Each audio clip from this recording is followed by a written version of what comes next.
রূপের কিন্তু বক্তা আমি নয়, আজকে রূপের বক্তা হলেন আমার কুণ্ডেশ্বরী বিশ্বভানু রাজনন্দিনী। আহা, আমার রাধা ঠাকুরানী। শ্রোতা কারা? হ্যাঁ গো, বক্তা তো রাধারানী, শ্রোতা কেন? শ্রোতা কারা গো? শ্রোতা বেশি লাগে না, মাত্র 8 জন শ্রোতা বসে আছেন। বক্তা রাধারানী আর শ্রোতা হলো মাত্র 8 জন। না, 8 জন কে জানেন? ললিতা, বিশাখা, চিত্রা, চম্পকলতা, ইন্দুরেখা, রঙ্গদেবী, সুদেবী আর তঙ্গবিদ্যা। এই 8 জন শ্রোতা বসেছে শ্রোতার আসনে, আর বক্তার আসনে বসেছে আমার কুণ্ডেশ্বরী, আমার ব্রজেশ্বরী রাধা ঠাকুরানী। তাহলে যেমন বক্তা তেমন শ্রোতা। ললিতা বললেন, ওগো রাধে, জল আনতে গিয়ে গোবিন্দ রূপ দর্শন করে তুই ঘরে এলি, গোবিন্দের রূপের কথা একবার বল। গোবিন্দের রূপের কথা শুনে আমাদের তাপিত দেহ আমরা শীতল করে নেব। তাপিত প্রাণ আমাদের শীতল করে নেব। আমার রাধারানী বললেন, বলো মিয়া,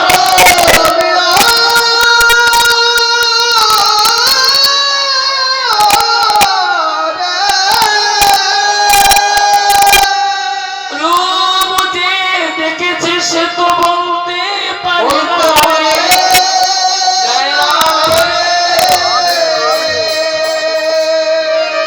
যে দেখেছে রূপ সে তো বলতে পারে না, যে বলতে পারে সে তো দেখতে পায় না, দেখিতেই পায় না।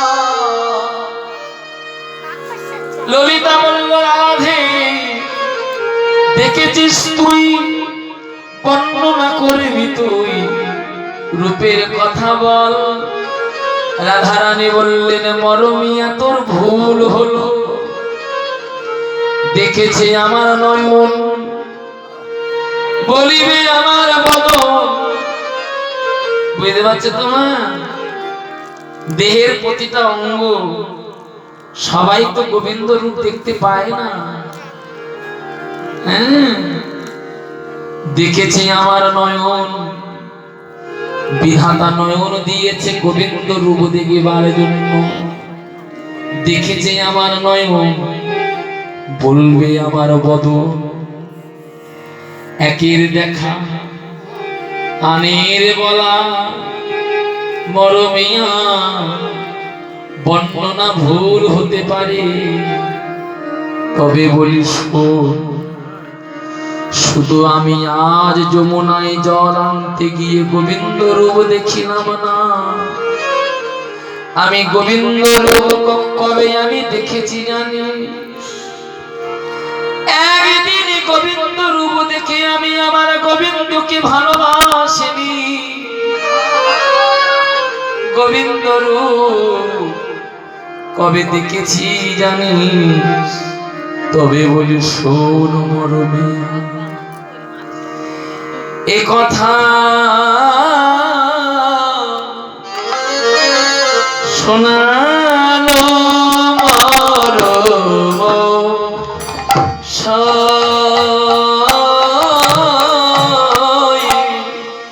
শোনালো মরম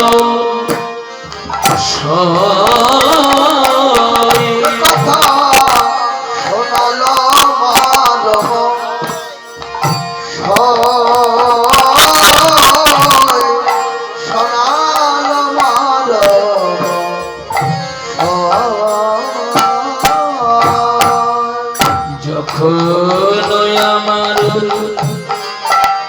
জন্ম হইল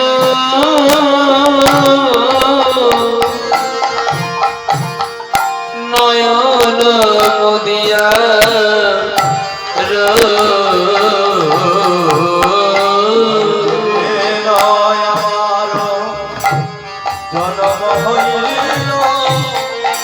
নয়ন মুদিত আর যখন আমার জন্ম হইল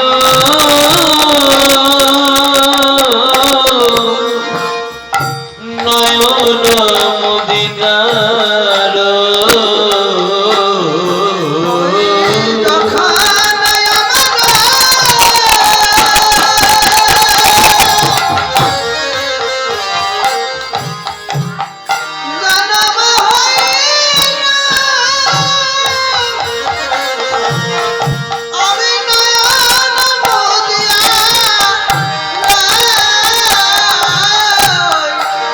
নয়ন মুধে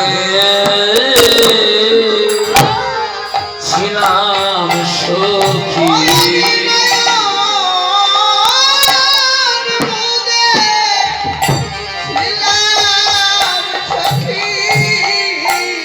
আমি গোবিন্দ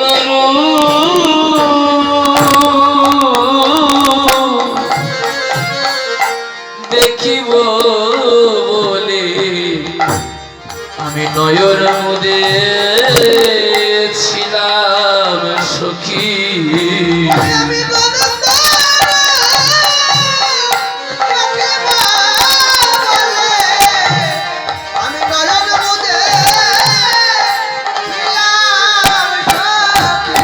আমি গোবিন্দ দেখিব বলে আমি নয়ন মুদে ছিলাম সখী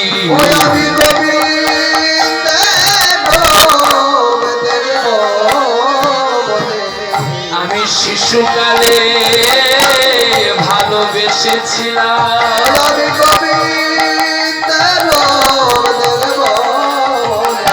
শিশুকালে ভালোবেসেছিলাম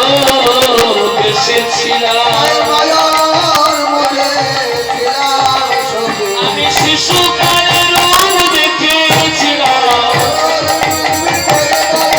শিশুকালে রূপ দেখেছিলাম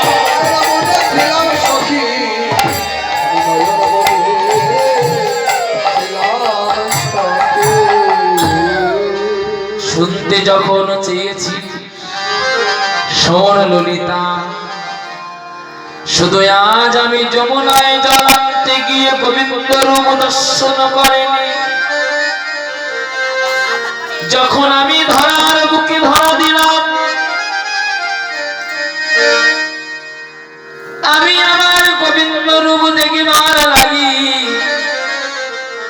আমি নয়নটি আমি মুদিত করেছিলাম বাবা সবাই আমরা এই কথাটা বলি এক জন্মে আমার গোবিন্দ চরণটি পাওয়া যায় না এক জন্মে গোবিন্দ চরণ পাওয়া যায় না গো মা আগের জন্মে আমার ভগবানকে প্রতিজ্ঞা করতে হয়েছিল রাধা রানীর কাছে আমরা তো অনেক অপব্যাখ্যা করি রাধা রানী আয়ন ঘোষের নাকি স্ত্রী এই অপব্যাখ্যাটা পরিপূর্ণ ভুল সঠিক ব্যাখ্যা নয় আগের জন্মে ভগবানের কাছে রাধা রানী বলেছিলেন গোবিন্দ আমি আবার লীলা করবার জন্য ধরার বুকে ধরা দিতে পারি কিন্তু তোমাকে একটা প্রতিজ্ঞা করতে হবে ভগবান বলেছিলেন ওগো রাধা রানী তুমি আমার কাছ থেকে কি প্রতিজ্ঞা করে নিতে চাও বলো তুমি আমার কাছ থেকে তুমি কি প্রতিজ্ঞা করে নিতে চাও রাধা রানী বলেছিলেন প্রাণনাথ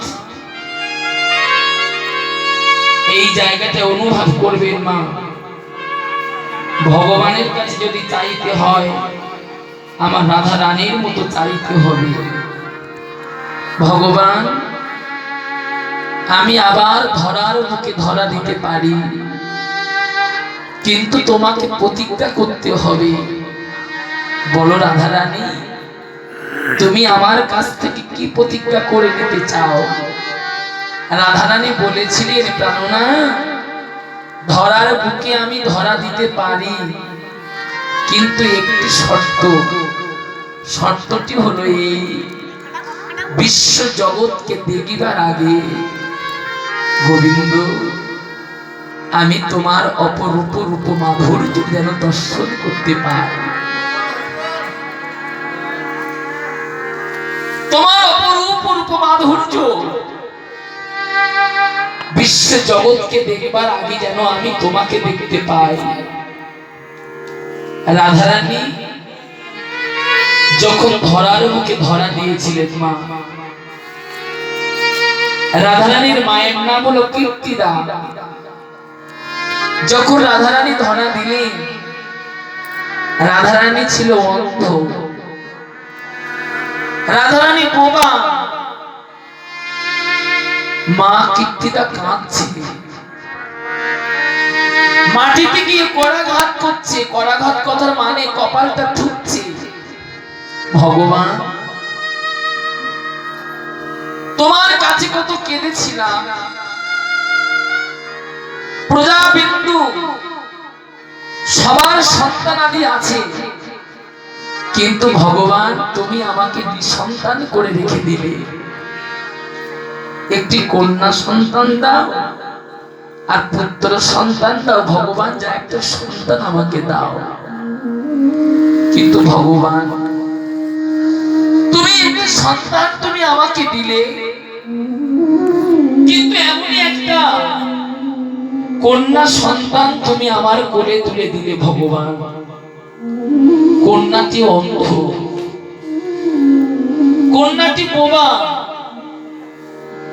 এই অন্ধ বোবা কন্যা আমি কার হাতে তুলে দেব? আমি কার কাছে তুলে দেব? মা কীর্তিদা কাঁদছে। ও মা, যদি কোনো মায়ের অন্ধ মেয়ে হয়, বোবা মেয়ে হয়, সে মাকে কাঁদবে না? মা কীর্তিদা কাঁদছে। বৃন্দাবন থেকে সবাই দেখতে এলো, সবাই দেখতে এলো। কীর্তিদার একটা মেয়ে হয়েছে অন্ধ, কীর্তিদার একটা মেয়ে হয়েছে বোবা। সবাই দেখতে এলো, কিন্তু 3 দিন হয়ে গেল, এখনো পর্যন্ত আমার ভাগ্যবতী মা যশোমতী এলো না। যশোমতী মনে ভাবছে, সবাই দেখে এসেছে কীর্তিদার মেয়েটা হয়েছে অন্ধ বোবা, কিন্তু আমি এখনো গেলাম না। সবে মাত্র 3 দিন হয়ে গেল, বলবি কি আমাকে যেতে হবে? যশোমতী নন্দ মহারাজের কাছে গেছে। নন্দ মহারাজ মানে গোপালের পিতা।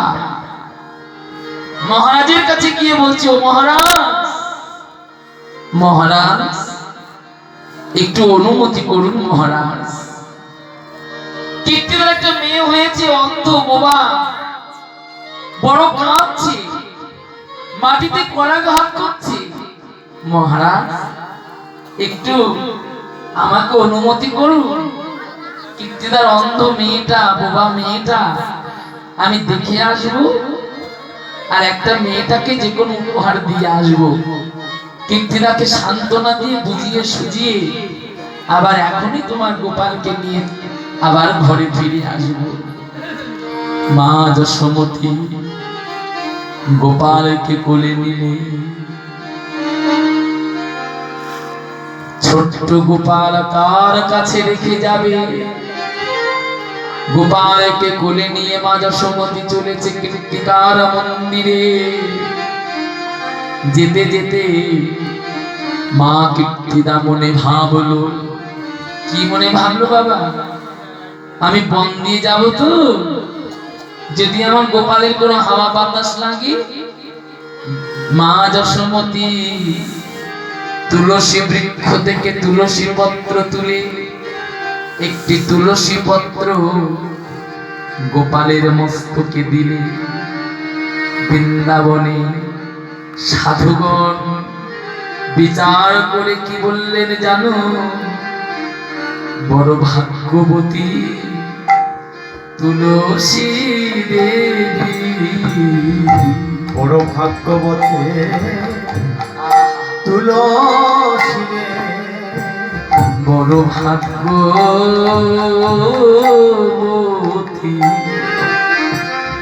তুলসী দেবী, বড় ভাগ্যবতী তুলসী দেবী, তুলসী রে, তুলসী রে, বড় ভাগ্যবতী তুলসী দেবী, বলে তুলসী রে, তুলসী রে, বড় ভাগ্যবতী তুলসী দেবী, ওরে তুলসী রে, তুলসী রে, ভাগ্যবতী তুলসী দেবী, বলে তুলসী রে, ওই তুলসী রে, বড় ভাগ্যবতী তুলসী দেবী, মায়া আমার গোপাল নিয়ে চলিল, গোপাল নিয়ে চলিল, গোপাল নিয়ে চলিল, গোপাল নিয়ে চলিল, বলি কীর্তিরাম মন্দিরে মা গোপাল নিয়ে চলিল, পিতা মন্দিরে মায়া আমার গোপাল নিয়ে চলিল, গোপালকে কোলে নিয়ে মা কীর্তিদার মন্দিরে গিয়ে যশোমতী দাঁড়ালো। দেখবেন মা,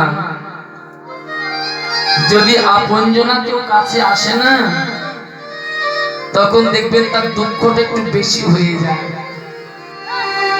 যশোমতী গোপালকে কোলে নিয়েছে, সুতিকা মন্দিরে অন্ধ মেয়ে বোবা মেয়েটা শয়ন করে আছে। মা কীর্তিদা কাঁদছে আর কড়াঘাত করছে। যখনই যশোমতী গিয়েছে, কীর্তিদা আরো জোরে জোরে কাঁদছে। যশোমতী মনে ভাবছে, কীর্তিদা যতই কাঁদুক না কেন, আমি আমার কোল থেকে আমি আমার গোপালকে নামাবো না। হ্যাঁ, যতই কাঁদুক না কেন, আমি আমার কোল থেকে আমি আমার গোপালকে নামাবো না। কেন? ওই অন্ধ মেয়েটা ছোঁয়া লেগে যদি আমার ছেলেটা অন্ধ হয়ে যায়, অন্ধ মেয়েটা ছোঁয়া লেগে যদি আমার ছেলেটা অন্ধ হয়ে যায়, কোল থেকে নামাবো না, যতই কাঁদুক না কেন। বোবা মেয়েটা ছোঁয়া লেগে যদি আমার ছেলেটা বোবা হয়ে যায়, কোল থেকে নামাবো না। মা যশোমতী গোপালকে কোলে নিয়ে রেখে দিয়েছে, আর জোরে জোরে কীর্তিদা কপালটা ঠুকছে, মানে পরাঘাত করছে। যশোমতী হাতটা বাড়ি দিয়ে বলছে, ও কীর্তিদা, বোন অমন করে কাঁদিস না, আর অমন করে পরাঘাত করিস না, অমন করতে নেই। কীর্তিদা বলছে, দিদি তোমারও তো একটা ছেলে হয়েছে, যে ছেলের বদন পানে চাইলে ক্ষুধা থাকে না, যে ছেলের বদন পানে চাইলে তৃষ্ণা থাকে না, তোমারই তো একটি ছেলে হয়েছে। বলছে আর বারবার করাঘাত করছে। যশোমতীর লক্ষ্যটা আর গোপালের দিকে নাই, লক্ষ্যটা পড়ে গেছে মা কীর্তিদার দিকে। হ্যাঁ বাবা, ও বোন, আরে কীর্তিদা অমন করে পরাঘাত করিস না, অমন করতে নাই, এমন করে কেউ কাঁদে? লক্ষ্যটা কীর্তিদার দিকে পড়ে গেছে। চতুরের চূড়ামণি কৃষ্ণ মায়ের কোলে আছে। গোপাল মনে ভাবলো, মা তো আমার কোল থেকে নামাবে না, আমি কোল থেকে না নামেলে তো আমার রাধারানী নয়ন মিলবে না। ও মা, যশোমতী গলায় করে একটা গজমতি হার এনেছিল। কেন জানো? ওই কীর্তিদার মেয়েটার মুখটা দেখবে, দেখি গজমতি হারটা কীর্তিদার মেয়েটার গলায় পরিয়ে দিবে। ছোট্ট কৃষ্ণ গোপাল মনে মনে ভাবছে, মা তো আমার দিকে লক্ষ্য নাই, মা ওই দিকে লক্ষ্য করে গেছে। ছোট্ট কৃষ্ণ গোপাল করেছে কি, কোন থেকে নামাবে না তো মা। উমা বড় চতুর্থ ছেলে কি করলো জানো? মায়ের গলায় গজমতি হাট ছিল না, হাটটা আস্তে আস্তে মায়ের কোলে বসে আস্তে আস্তে হাতটা ধরেছে। গোপাল হাতটা ধরে কি করলো জানো? গজমতি হার মায়ের শিরে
যেখানে অন্ধ মেয়ে বোবা মেয়ে যেখানে শয়ন করে আছে গো মা, তার অদূরে মা যশোমতী গোপালকে রেখে দিয়েছে। গোপালকে রেখে দিয়ে মা যশোমতী আর গোপালের দিকে লক্ষ্য নাই, গোপালের দিকে লক্ষ্য নাই, মতির মালাটা কুড়াচ্ছে। মতির মালা কুড়ায়, এদিকে ভগবান কৃষ্ণ হামাগুড়ি দিয়ে রাধা রানীর বক্ষের উপরে গিয়ে পড়িল।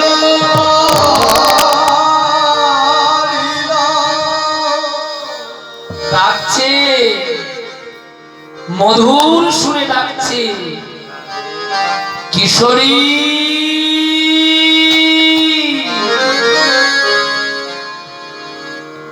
কিশোরী একবার নয়ন মেলো, যে রূপ দেখবার জন্য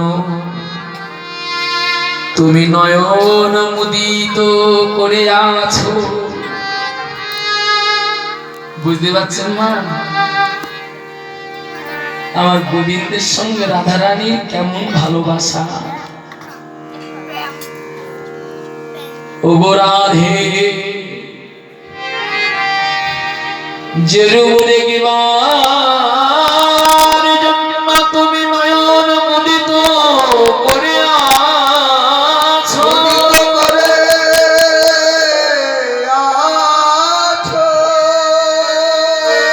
একবার নয়ন মেলো, একবার তুমি নয়ন মেলো, যেই না ভগবান আমার কিশোরী বলে ডাকলেন, একবার নয়ন মেলো, যে রূপ দেখিবার জন্য তুমি নয়ন মুদিত করে আছো, সেই অপ্রাকৃত রূপে ডালি সাজাইয়ে নিয়ে আমি এসেছি। আমি এসেছি। আমার রাধারানী বললেন, প্রাণনাথ, তুমি আমার সেই প্রাণনাথ গোবিন্দ কিনায় আমি কেমন করে জানবো? কেমন করি জানিব? রাধারানী বলেছিলেন, গোবিন্দ তুমি আমার সেই গোবিন্দ কিনা আমি কেমন করে জানবো? রাধারানী, তুমি জানবার জন্য আমাকে কি করতে বলবো? বলো বলো, আমাকে কি করতে হবে? রাধারানী বলেছিলেন, প্রাণনাথ, তোমাকে পরীক্ষা দিতে হবে। ভগবান বলেছিলেন, গো রাধে, এখনো তো লীলা আরম্ভ হয়নি, লীলা আরম্ভের প্রারম্ভে তুমি আমার কাছে পরীক্ষা চাও। বলো কিশোরী, তুমি আমার কাছে কি পরীক্ষা চাও? আমি তোমার সেই প্রাণনাথ গোবিন্দ কিনা আমি পরীক্ষা দেব। রাধারানী বললেন, প্রাণবধূ, তুমি আমার অঙ্গে পরশ করো। তুমি যদি আমার সেই প্রাণনাথ গোবিন্দ হবে, তবে আমি নয়ন মিলব। ভগবান কি করিল জানো? বলে গায়ে দিতে মোর প্রাণ অন্তরে বার হলো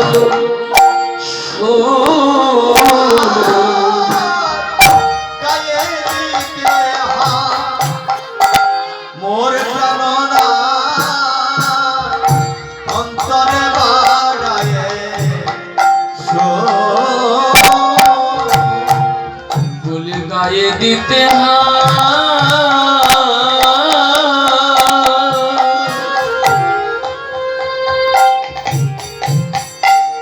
মোর প্রাণ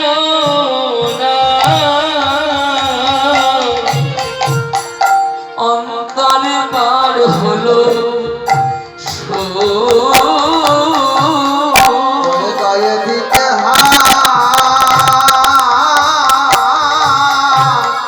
মোর প্রাণনাথ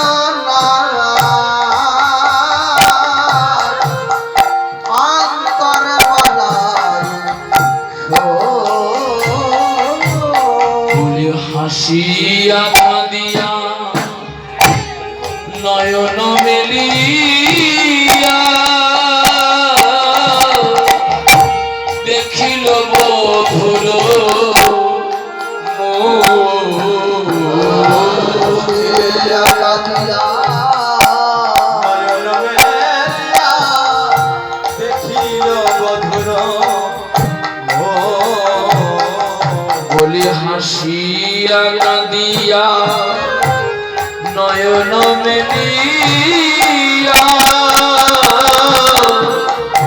দেখিল মধুর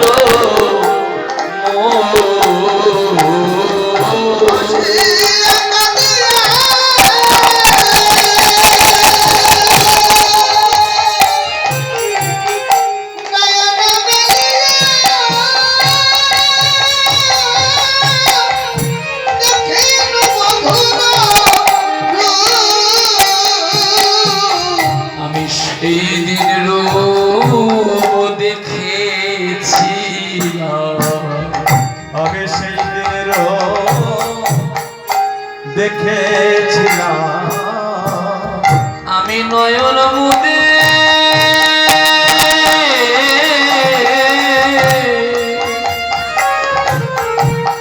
ছিলাম সখী সেই দিন রূপ দেখেছিলাম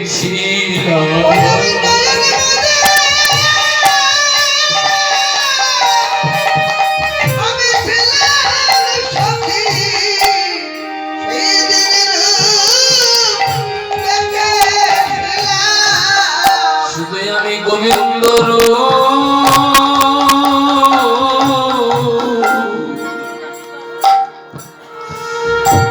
দেখিব বলে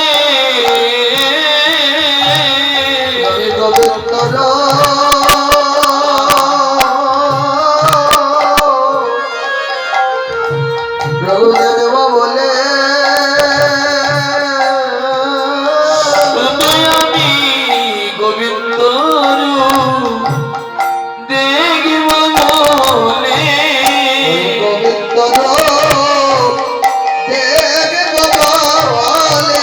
আমি নয়ন মুদে ছিলাম সখী আমি গোবিন্দ রূপ দেখিব বলে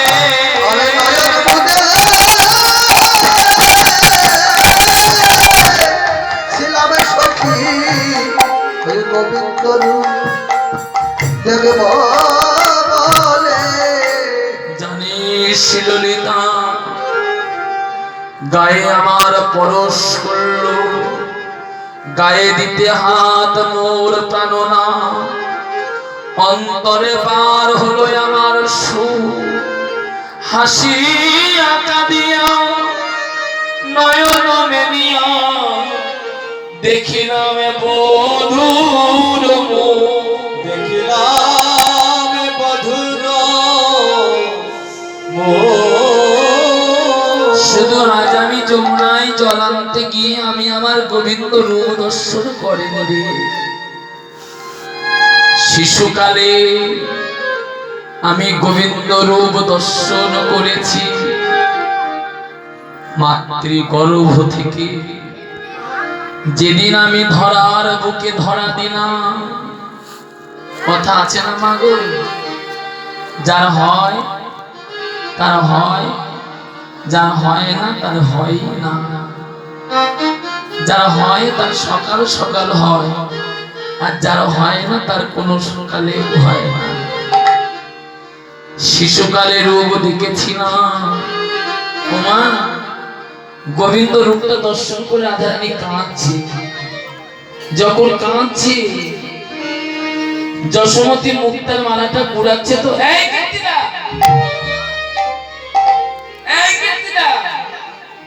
ওই তো মেয়ে কাঁদছে না দিদি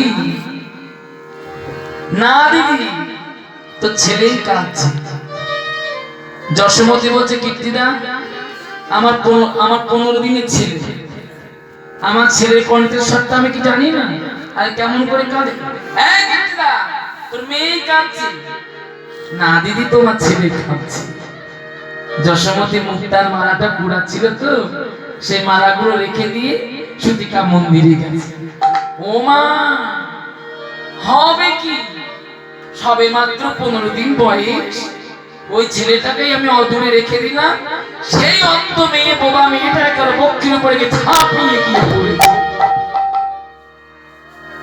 ভালো করে করে যশোমতী দেখছি মা কীর্তিদা বললো মেয়েটা নাকি অন্ধ,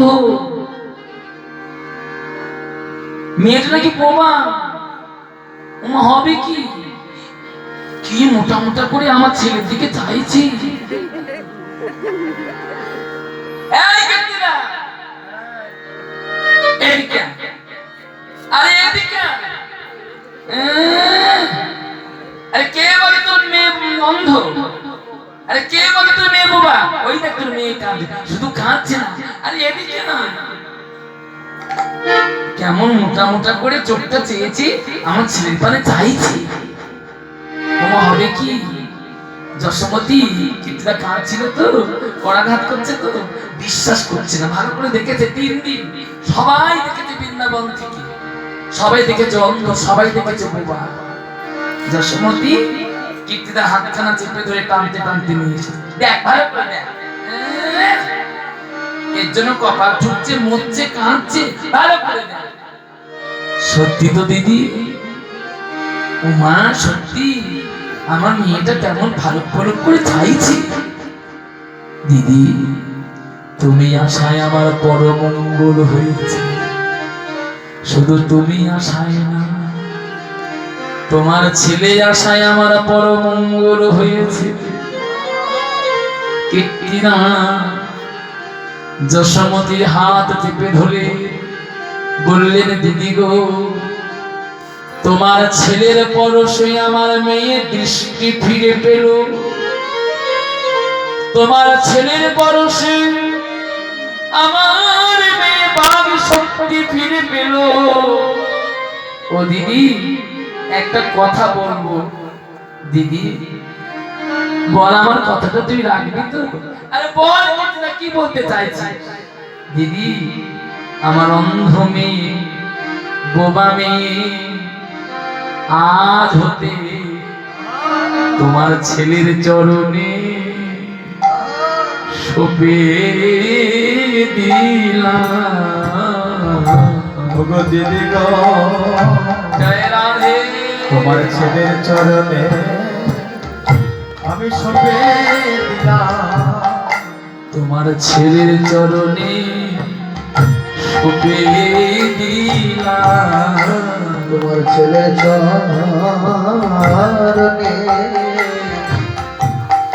আমি সপে দিলাম। তুমি দাসী করে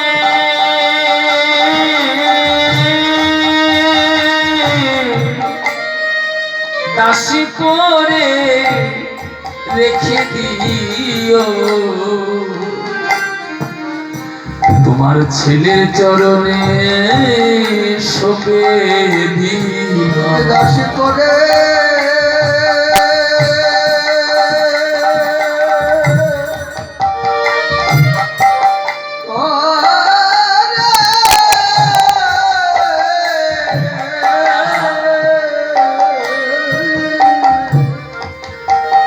দিদি তুমি রেখে দিও তোমার ছেলের চরণে আমি সপে দিলাম। তবে ললিতা রে, ভালোবাসা তো আজকের নয়, ওরে মরমিয়া আমার সঙ্গে আমার প্রাণনাথ গোবিন্দের ভালোবাসা কবে থেকে জানিস? তবে বলিস ওরে অল্প